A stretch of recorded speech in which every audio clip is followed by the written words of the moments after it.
ما كان محمد أبا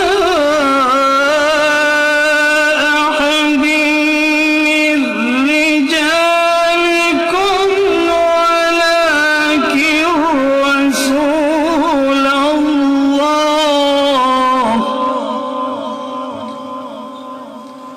ولكن رسول الله وخاتم النبيين.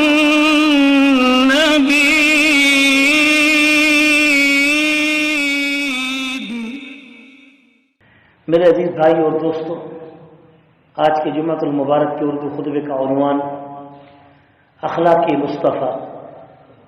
اخلاق مصطفیٰ، محبوب کبریا، احمد مجتبیٰ، فخر موجودات، سید المرسلین، خاتم النبیین، میرے اور آپ کے محبوب محمد الرسول اللہ صلی اللہ علیہ وسلم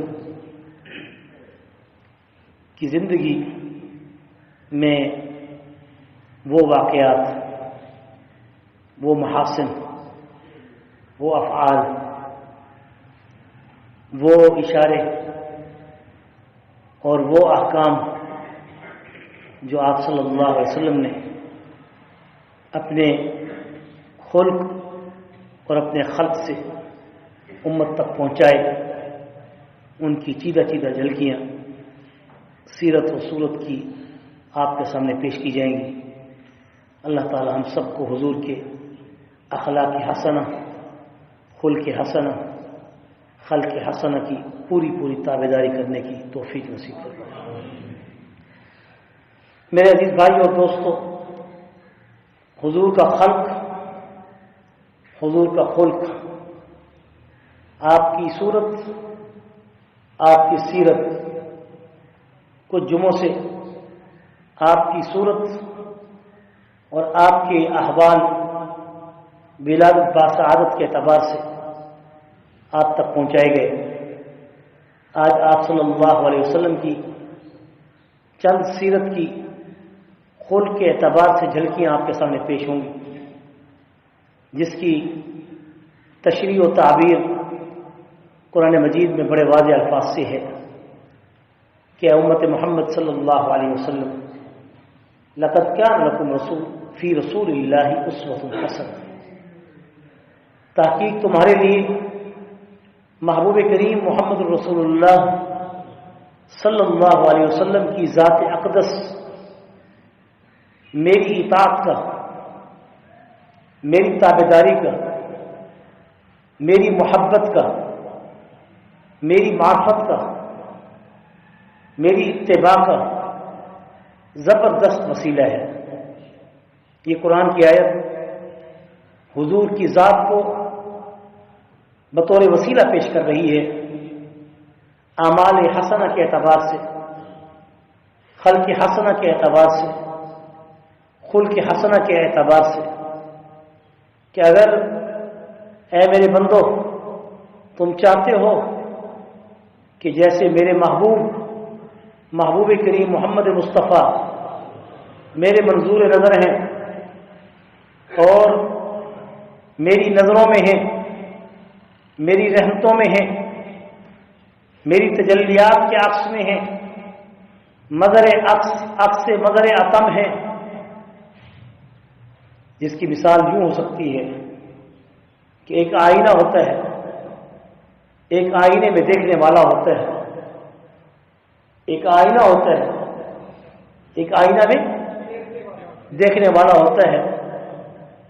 آئینہ دیکھنے والے کا عکس ہوتا ہے، لیکن فرق صرف یہ ہے کہ دیکھنے والا اصل ہوتا ہے اور آئینہ اس اصل کا عکس ہوتا ہے. لیکن اصل اگر مسکرائے تو آئینہ بھی مسکراتے ہوئے نظر آتا ہے. اگر اصل چہرہ اگر مرجھائے تو آئینہ بھی اس کو مرجھایا ہوا دکھاتا ہے. اگر ہنس کے دیکھے تو اس کو اپنی شکل ہنستے ہوئے نظر آتی ہے. بس میں اسی مثال کو عقلی طور پر اپنے اللہ کا عکس مدر عطم کہتا ہوں۔ اللہ اصل ہے جس کے اندر کوئی شریک نہیں۔ محبوب کریم محمد الرسول اللہ صلی اللہ علیہ وسلم اس رب ذوالجلال والاکرام کا مدر عطم ہے کہ میرے اللہ نے میرے محبوب کو اپنا آئینہ قرار دیا، عکس قرار دیا۔ تجلیات پروردگار کا ظہور میرے محبوب محمد مصطفیٰ صلی اللہ علیہ وسلم پر براہ راست پڑتا ہے، اور جو اس آئینے کو دیکھتا جاتا ہے اس نور اصلی کو حاصل کرتا جاتا ہے۔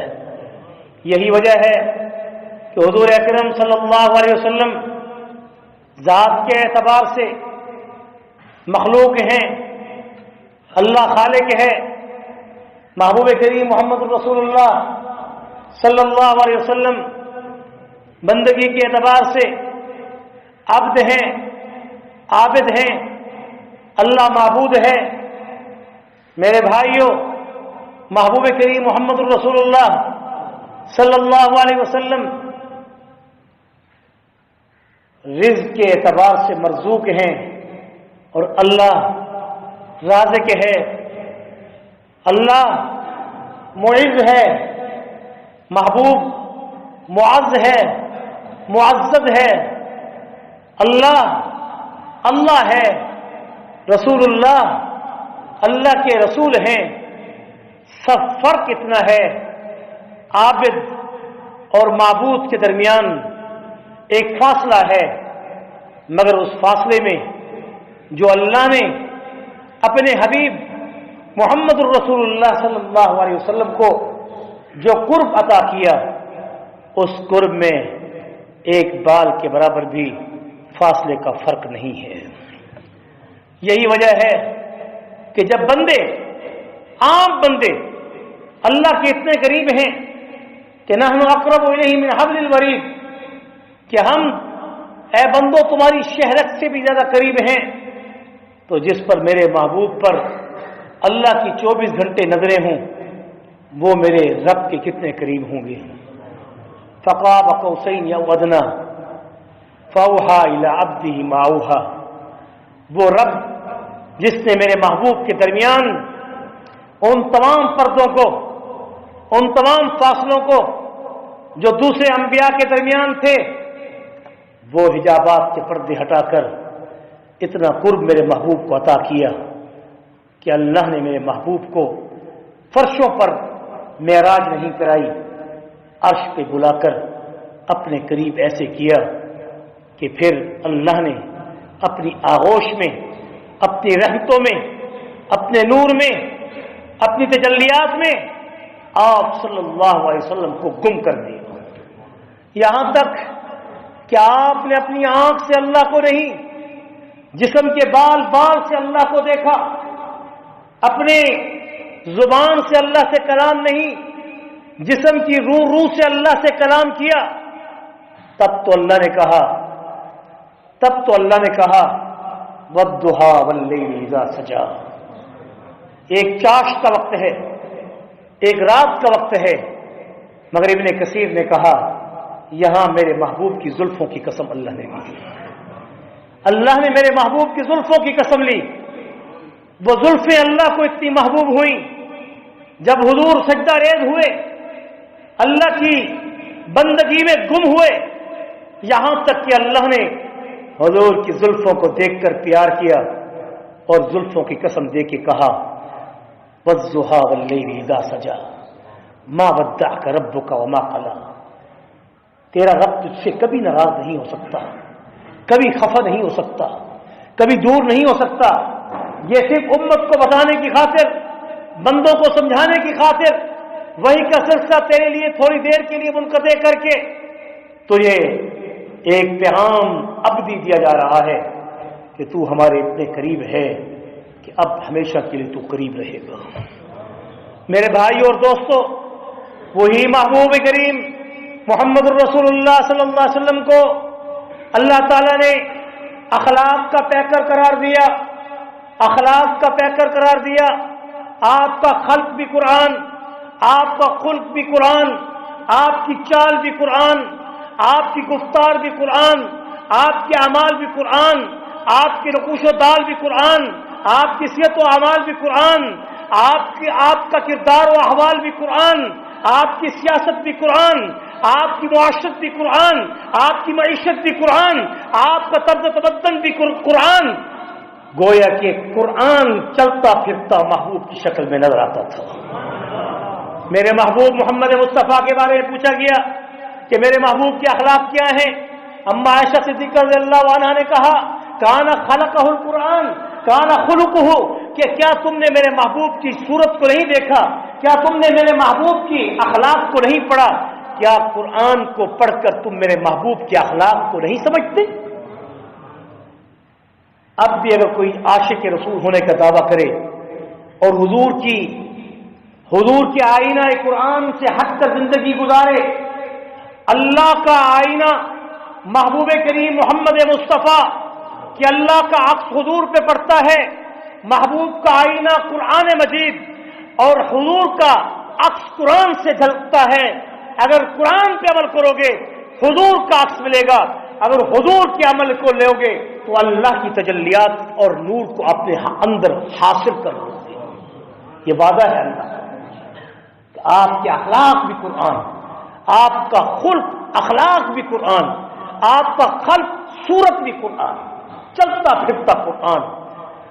اس لیے حضور نے فرمایا ان اللہ بعثنی لمکارم الاخلاق، بے شک اللہ تعالی نے مجھے اخلاق کی پوری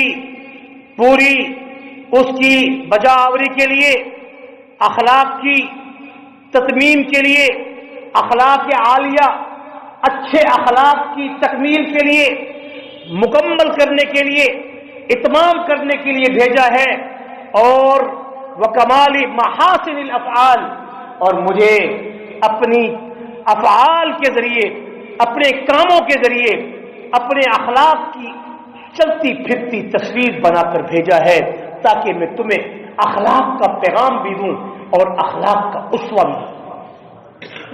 اس لیے قرآن نے کہا لقد کان لکم فی رسول اللہ اسوۃ حسنہ۔ تحقیق سچی اور پکی بات ہے کہ تمہارے لیے تمہارے محبوب محمد الرسول اللہ صلی اللہ علیہ وسلم زبردست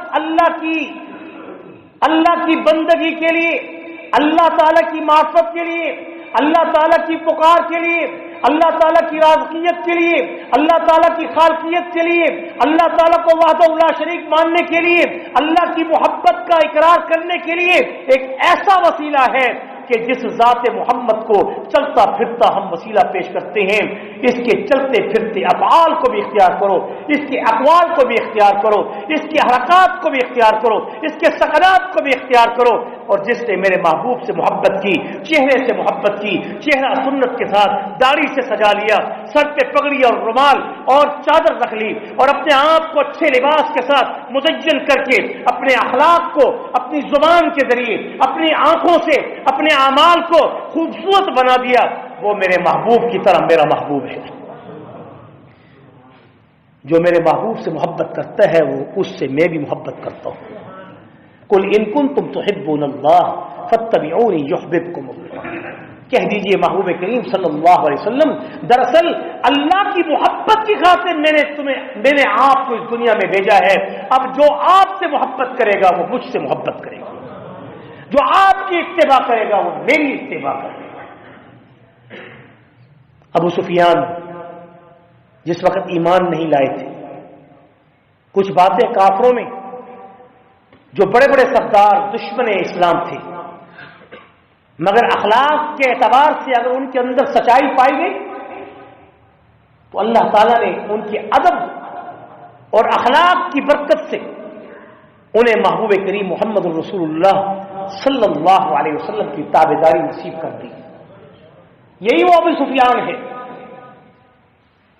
کہ جس نے کیسر روم کے پاس جو بادشاہ ہرقل تھا اس وقت سپر پاور طاقت کہلاتی تھی، جیسے آج کل کا نعوذ باللہ من ذالک امریکہ سپر پاور طاقت ہے جس پر ہم کلمہ پڑھ چکے ہیں، نعوذ باللہ من ذالک۔ میں بتاؤں گا آج وہ باتیں بھی کہ آپ نے اپنے اخلاق کے حسنہ سے کافروں پر احسانات کیے، ان پر احسانات کر کے ان کے معبد خانوں کو برقرار رکھا، ان کے عبادت خانوں کو بحال رکھا، ان کے آنے جانے پر پابندی ختم کی، لیکن اس کا یہ مقصد نہیں کہ ان کو اسلام کی دعوت بھی تم نہ دو۔ آپ صلی اللہ علیہ وسلم نے جہاں کافروں پر احسان کیے، اپنے اخلاق کے حسنہ سے یہ ثابت کیا کہ تم اپنے مذہب پر آزادی سے عمل کر سکتے ہو، مگر ساتھ ہی دعوت اسلام بھی دی۔ یہ نہیں کہ ان کو 400 منظر بنانے کے دعوے کیے، یہ نہیں کہ ان کو کرتاپور سے گرداسپور تک مرزائیوں کے راستوں کو آسان کیا، یہ نہیں کہ ان کے لیے کفر کے راستے آسان کیے، یہ نہیں کہ ان کے لیے کفر کی تبلیغ کو عام کیا۔ خبردار، اسلامی ریاست میں اگر غیر مسلم بھی رہے گا تو اپنے مذہب کی تشہیر اور تبلیغ اپنے مرکز تک محدود رکھے گا، اپنی عبادت خانے تک محدود رکھے گا۔ اگر اس کی چلت پھرت اگر مسلمانوں کے عقائد پر اثر کرے گی تو ایسے شخص کو جیسے کہ رسول اللہ نے مدینہ اور مکہ مکرمہ سے انہیں خارج کر دیا، ایسے سازشوں کو پھر کسی قسم کی تبلیغ کی اجازت نہیں ہے۔ بالخصوص جو مسلمانوں کا نام لے، مسلمانوں کے پیغمبر کا نام لے اور پھر جھوٹے کذاب غلام احمد قادیانی کو نبی مان کر مسلمانوں کو پر ڈاکے ڈالے، ایسے کافروں کو کافر نہیں صرف کہا جاتا، منافق اعظم مرتد کہا جاتا ہے۔ ان کی کوئی اسلام کے اندر کسی قسم کی ان سے کسی قسم کی اس سے محبت یا ان کے ساتھ کسی قسم کی رعایت کی اسلام اجازت نہیں دیتا۔ اچھی طرح کان کھول کے سن لو، سیاسی وابستہ کی اپنی جگہ پر۔ ابو سفیان جس وقت ہرقل روم کے پاس پہنچا تو ہرقل روم نے اس سے پوچھا کہ ایک نبی برحق، کیونکہ اس پر بات کا حق، نبی برحق کی بات اثر کر چکی تھی، بتاؤ وہ کیا کہتا ہے، اس کی نشانیاں کیا ہے، اس کا طریقہ کیا ہے، اس کے اخلاق کیا ہے؟ کہا وہ ایمان کی دعوت دیتا ہے، بتوں کی پرستش سے روکتا ہے، ایک اللہ کی وحدانیت اور اس کو پکارنے کا حکم کرتا ہے، اور وہ کہتا ہے کہ اچھے اخلاق کو پیش کرو۔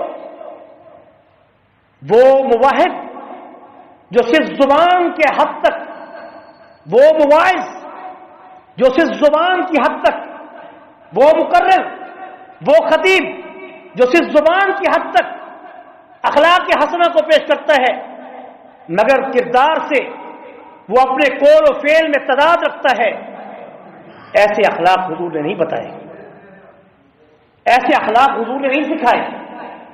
حضور نے جو کہا اپنے کردار سے ظاہر کیا۔ اللہ سے دعا کرتے ہیں کہ جو ہم ممبر پہ بیٹھ کے حضور کے اخلاق حسنہ کی تشہیر کر رہے ہیں، اللہ صرف یہ زبان تک محدود نہ ہوں، ہمارے اعمال میں، ہمارے گفتار میں، ہمارے کردار میں، ہماری اولاد میں، ہمارے طرز و طریقے اور زندگی کے ہر شعبے میں اے اللہ حضور کے اخلاق کو زینت کے ساتھ سجا دے، کہہ دو آمین۔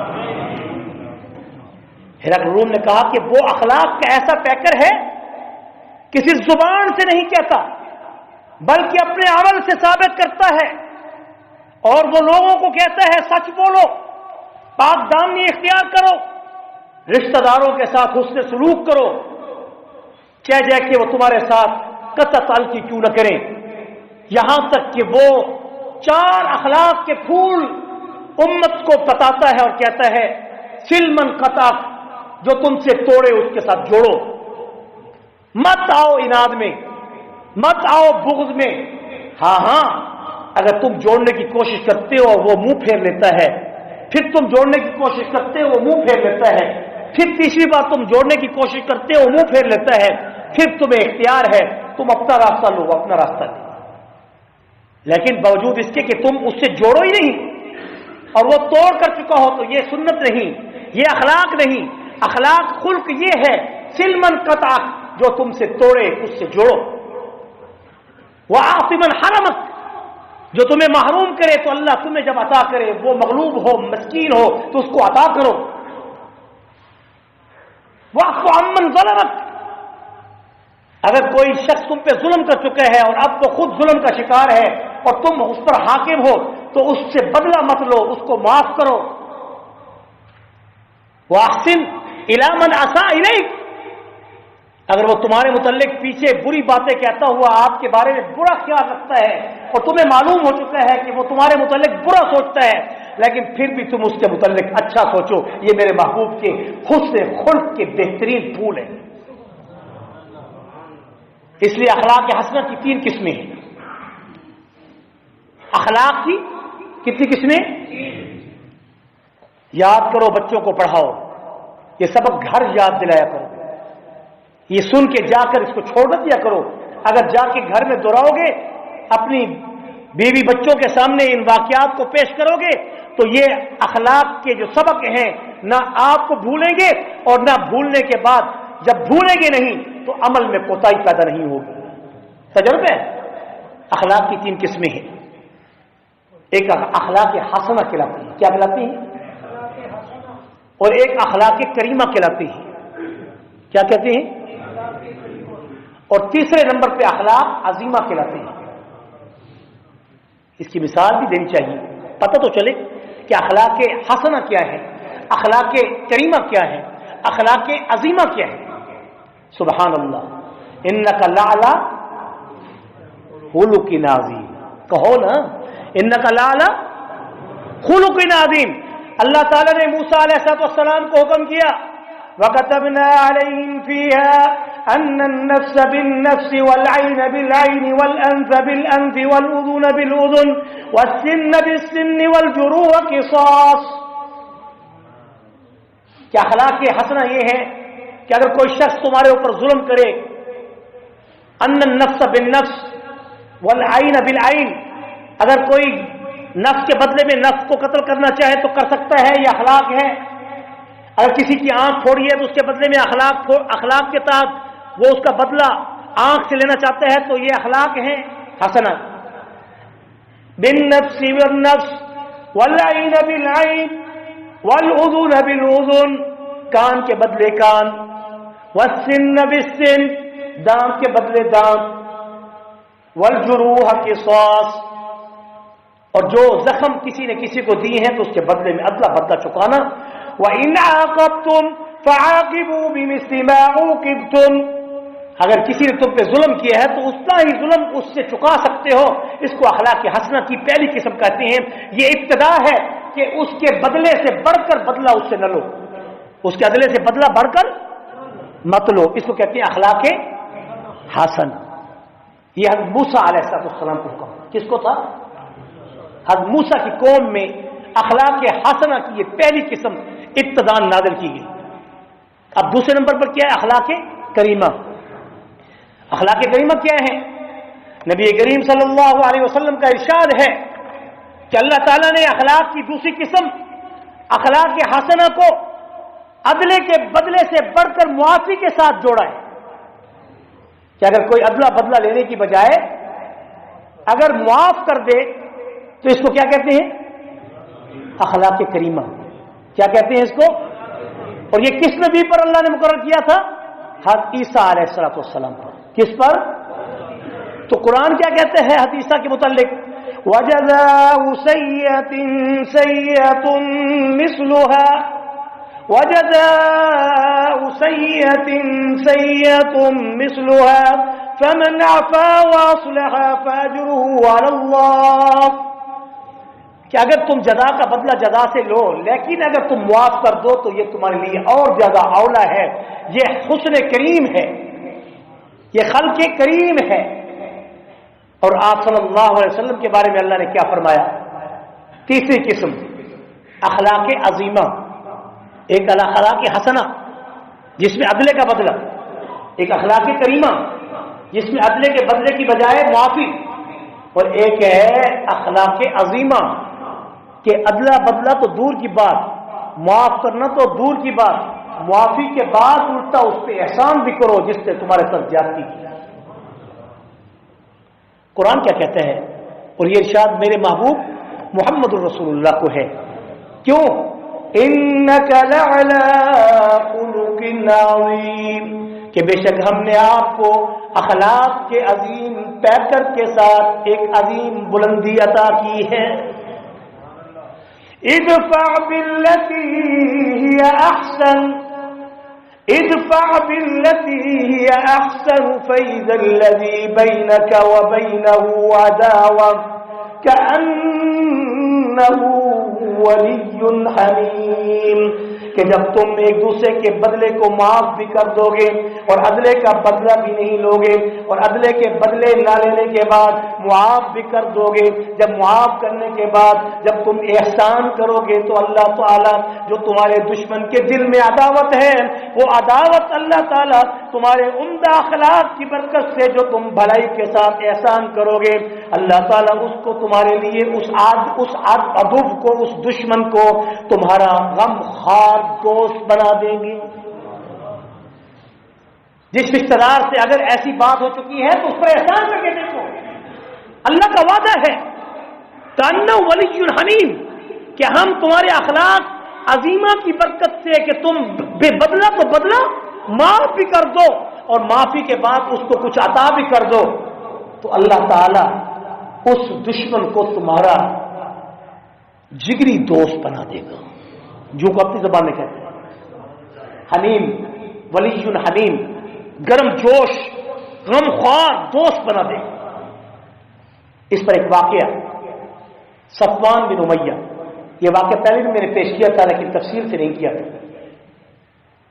صفوان بن امیہ کے اسلام لانے کا واقعہ کیا ہے؟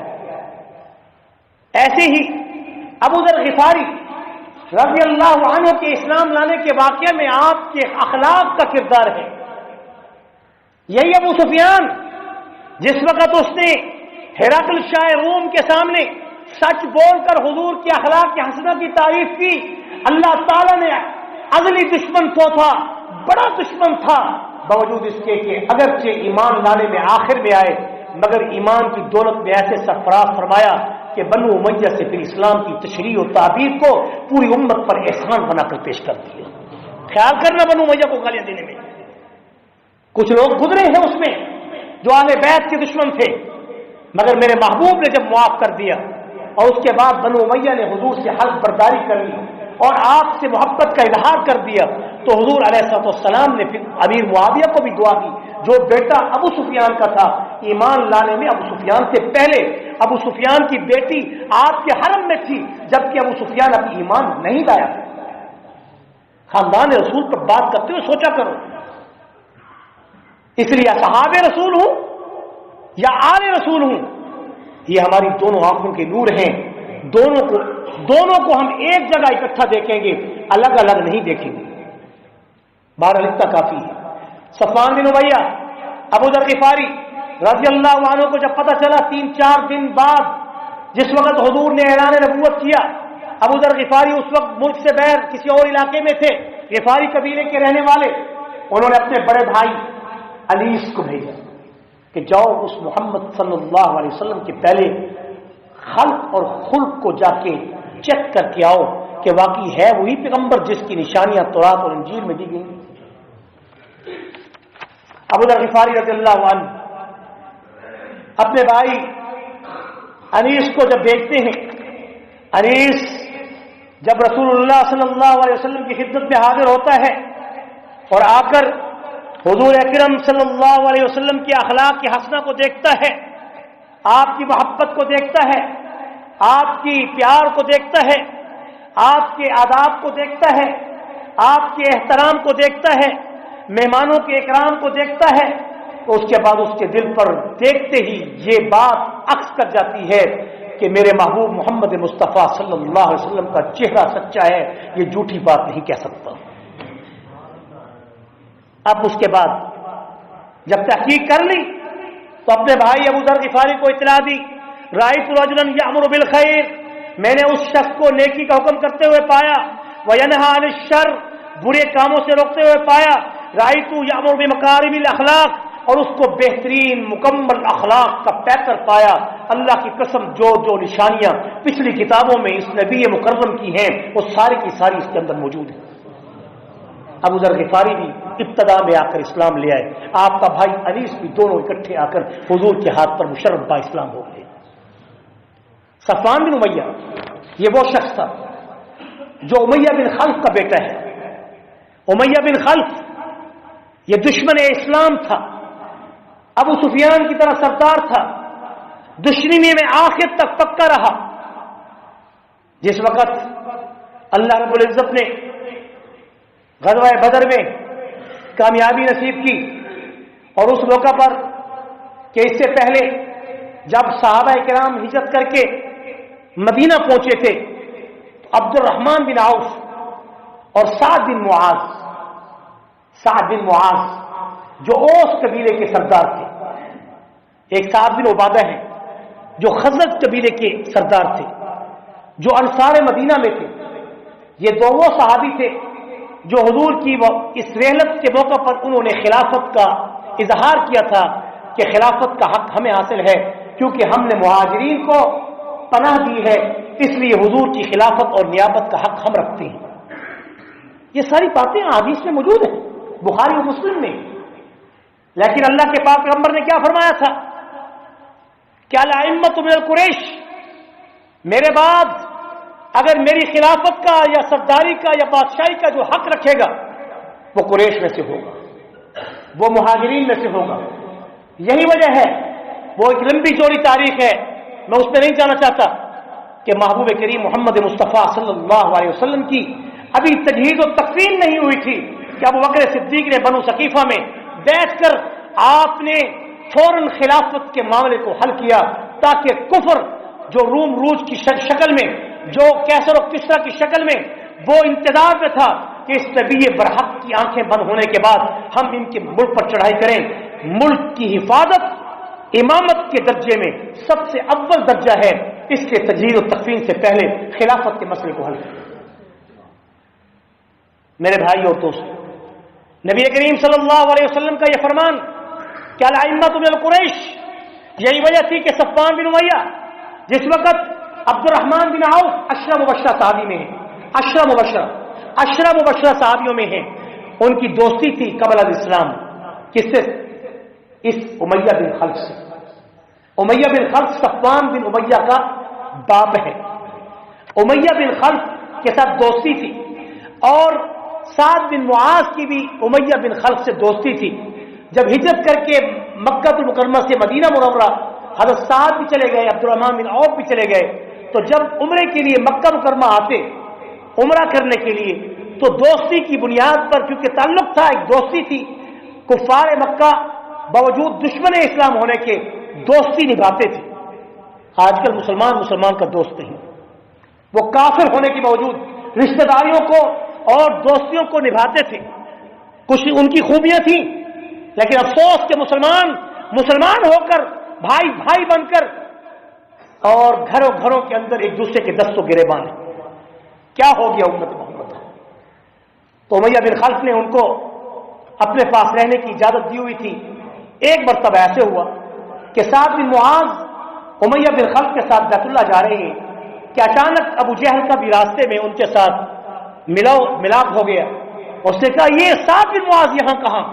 کہا یہ تو دشمن رسول، یہ تو دشمن ہے ہمارا، اور ہمارے دشمن یعنی محمد عربی صلی اللہ علیہ وسلم کو یہ تو پناہ دے چکے ہیں، کیا تو نے اس کو پناہ دے رکھی ہے؟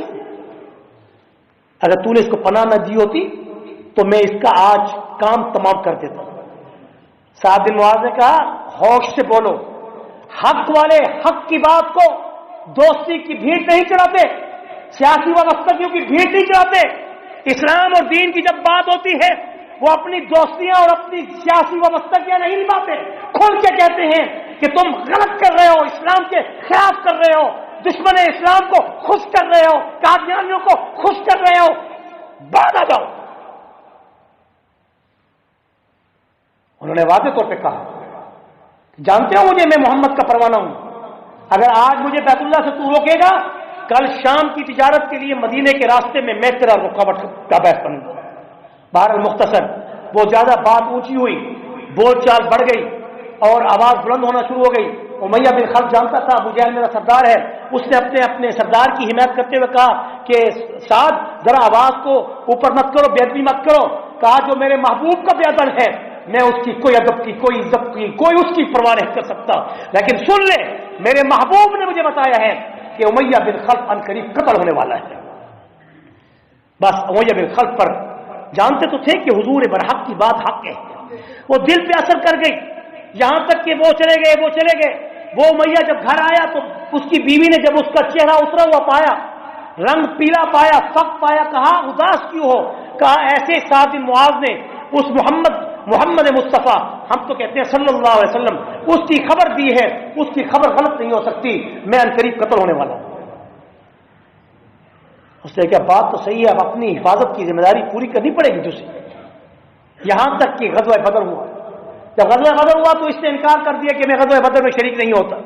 ابو جہل نے غیرت دلائی، اوروں نے غیرت دلائی کہ تو اگر نہیں جائے گا تو پھر قوم کیسے جائے گی؟ مجبور ہو کے وہ غزوہ بدر میں شریک ہو گیا۔ غزوہ بدر میں جس وقت وہ ایک تیز رفتار اونٹ پر سوار تھا اور اپنی پوری مکمل زرہوں کے ساتھ اور مکمل اپنی حفاظت کے حصار میں جب وہ جنگ میں شریک ہوا تو بلال کی نظر امیہ پہ پڑ گئی۔ بلال نے کہا یہ تو میرا ازلی دشمن ہے۔ اس کا بھائی جو ابی بن خلف تھا، کون تھا؟ وہ بلال کا آقا تھا اور ظلم کیا کرتا تھا امیہ بن خلف کے کہنے پر، تپتی ہوئی ریت پہ لٹاتا تھا، بڑے بڑے پتھر گرم ڈال دیتا تھا لوہے پہ، اور گرم لوہوں پر آپ کو پیٹ سمیت آپ کو گھسیٹتا تھا، جس سے آپ کے جسم کے اندر آبلے پڑ گئے تھے اور سوراخ ہو گئے تھے، انگاروں پر لٹاتا تھا۔ بڑا لمبا چوڑا واقعہ ہے، تفسیر ہے اس کے اندر۔ تو ابی بن خلف کا یہ بھائی تھا امیہ بن خلف کا، اگر یہ آج بچ گیا تو یہ میری خیر نہیں ہوگی۔ وہ راستے میں اس نے اس کو بھانپ لیا کہ کہاں سے یہ داخل ہو رہا ہے۔ ابھی جنگ کے میدان میں نہیں آیا تھا کہ امیہ بن خلف کے بارے میں بلال نے یہ خبر دے دی صحابہ کو کہ یہ آ رہا ہے اللہ کا دشمن۔ یہاں تک کہ صحابہ نے اس کو پکڑا۔ عبد الرحمن بن عوف کی اس کے ساتھ دوستی تھی، دوستی نبھاتے ہوئے اسے بچانا چاہا۔ ابھی جنگ کا میدان نہیں، آمنے سامنے لڑائی نہیں، ہم پہ وہ حملہ نہیں کر رہا، کیوں اس کو قتل کرنا چاہتے ہو؟ وہ جو بچانے کے لیے اس کے اوپر لیٹ گئے، یہاں تک کہ صحابہ نے اس دشمن اسلام کو تلوار کی نوک سے چبو کر اس کو قتل کر ڈالا۔ یہ ہے انجام دشمن نبی کا، شاتم نبی کا۔ اس کی سزا صرف سر تن سے جدا ہے اور کوئی اس کی سزا نہیں۔ اچھی طرح سن لیں یہ مسئلہ۔ یہاں تک کہ عبد الرحمن بن عوف بھی تھوڑے زخمی ہوئے، بہرحال وہ مارا گیا۔ اب اس کے بعد کفار مکہ کو شکست ہو گئی، لمبا چوڑا واقعہ ہوا۔ غزوہ بدر کے بعد یہ کفار گھروں میں چھپ کر روتے تھے۔ ایک دن صفوان بن امیہ، جو امیہ بن خلف کا بیٹا ہے، یہ حتیم کے اندر بیٹھ کے اپنے باپ کو یاد کر کے رونے لگ گیا۔ تو عمر بن وہب، اس کے قبیلے کے عمر بن وہب اس کے پاس آئے۔ جب انہوں نے اس کو دیکھا تو رو رہا تھا۔ کہا تم رو کر مسلمانوں کو خوش کرنا چاہتے ہو؟ ہم تو چھپ کے روتے ہیں، تم حتیم میں رو رہے ہو۔ کہا کہ میرے باپ کو بڑی بے دردی سے قتل کیا گیا تھا، میں اس کا بدلہ لینا چاہتا ہوں۔ کہا اچھا اگر تم بدلہ لینا چاہتے ہو تو میں حاضر ہوں۔ کس نے کہا؟ عمر بن وہب نے، یاد رکھا کرو، عمر بن وہب نے صفوان بن امیہ کو کہا میں تیرے باپ کا بدلہ لینا چاہتا ہوں، لیکن میرے اوپر قرض ہے، قرض کو اتارو، مجھے سواری کا انتظام کرو، میں مر گیا تو میرے پیچھے میری اولاد کی تربیت کا وعدہ کرو۔ اس نے کہا ٹھیک ہے۔ صفوان بن امیہ نے عمر بن وہب کو تیز رفتار اونٹ دے کر اور اس کو یعنی سواری دے کر، تلوار دے کر حضور علیہ السلام کو نعوذ باللہ من ذالک قتل کرنے کے لیے مدینہ المنورہ میں بھیجا۔ جس وقت صفوان بن امیہ مدینے میں مسجد نبوی کے اندر آیا، اونٹ سے نیچے اترا، اونٹ کو بٹھایا اور اس کے تیور کو جب سیدنا عمر فاروق رضی اللہ تعالیٰ عنہ نے جانچا، کیونکہ اللہ تعالیٰ نے اس نبی کی امت میں جو الہامی شخص پیدا کیے ہیں وہ عمر فاروق تھے۔ عمر فاروق نے کہا یہ شیطان ہے جو آ رہا ہے، لگتا ہے اس کے تیور کچھ اور ہیں، یا رسول اللہ مجھے اجازت دو، کم سے کم اس سے میں تلوار حاصل کر لوں تاکہ آپ پر حملہ نہ کر سکے۔ عمر فاروق جس اور زبردست طاقت کے ساتھ اس پر جپٹے اور اس کی تلوار کو اپنے ہاتھ میں لے لیا، یہاں تک کہ عمر بن وہب بے بس ہو گیا۔ اب اس کے بعد حضور نے کہا عمر بن وہب ادھر آؤ، کس نیت سے آئے ہو؟ عمر بن وہب نے کہا یا رسول اللہ، یا محمد، آپ نے 70 قیدی بنائے ہوئے ہیں اور 70 ہمارے سردار غزوہ بدر میں مارے ہیں، ان 70 قیدیوں میں میرا ایک بیٹا ہے، میں اس سے ملنے آیا ہوں۔ کیا کہا؟ حالانکہ آیا کس لیے تھا؟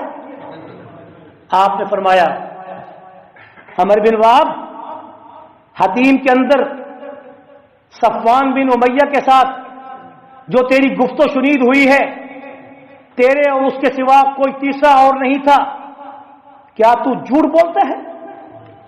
وہ تو اور زیادہ بدنام ہو گیا، اس کو کیسے خبر ہو گئی؟ کیا آپ کو کس نے خبر دی؟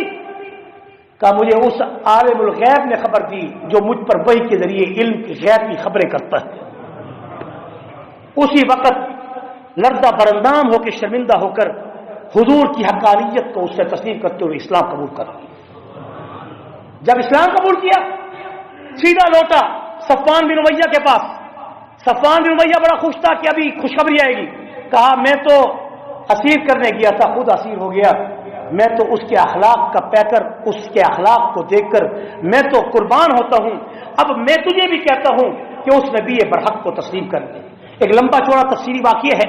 پھر صفوان بن امیہ کو حضور اکرم صلی اللہ علیہ وسلم کی طرف سے عمر بن وہب نے منت کی کہ یا رسول اللہ اس کو معاف کر دو، تو آپ صلی اللہ علیہ وسلم نے فرمایا میں اس کو معاف بھی کرتا ہوں اور اسے اپنی پگ، اپنی امامہ جو یمنی چادر کی، جو کہ فتح مکہ کے موقع پر آپ صلی اللہ علیہ وسلم نے اپنے سر کے اوپر سجائی تھی، وہ بھی عنایت کرتا ہوں، جا کے اس کو دو کہ اگر تم امان چاہتے ہو تو امان ہے، معافی چاہتے ہو تو معافی ہے، اور اگر اسلام قبول کرتے ہو تو اسلام قبول کرو، اگر اسلام قبول نہیں کرتے تو 2 مہینے کی مہلت ہے اس ملک کے اندر رہنے کی، 2 مہینے میں جو فیصلہ کرنا ہے کر لو، پھر اس کے بعد فیصلہ ہو۔